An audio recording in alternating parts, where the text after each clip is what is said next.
this question they are saying a hand cart loaded with vegetable collide with an identical but empty. तो एक side loaded है जो कि vegetable से, but obviously उसका मास ज़्यादा है, और जो दूसरा वाला है वो एम्प्टी है, kind of it is holding the less मास. ये दोनों एक दूसरे से क्या करते हैं, कोलाइड कर जाते हैं. Understanding. So they have asked कि ड्यूरिंग द कोलिजन क्या होगा.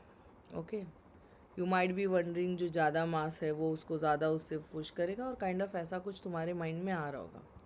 But you know what is the fact, दोनों ही कार्ट एक दूसरे पे इक्वल बट अपोजिट फोर्स लगा रहे हैं. तो be clear, both are exerting equal but an opposite force. Understanding.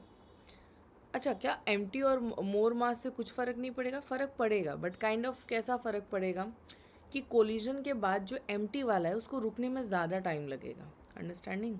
Where as this one जो लोडेड वाला है, it will go with like less speed and इसको रुकने में भी कम टाइम लगेगा.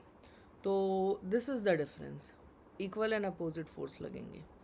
सो these are the certain options given over here कि जो लोडेड कार्ड है वो एक्सर्ट कर रहा है larger magnitude on the empty card. No, both are exerting same. So the first one is like incorrect option. Then coming to the next one, empty cart exert a larger force, not possible. Next, neither cart exerts, no. Next one, the loaded cart and the empty cart both exerts an equal magnitude of force on each other. Yes, this is the correct one. So whenever like either it's loaded or empty, they both exerts the same force but in opposite direction.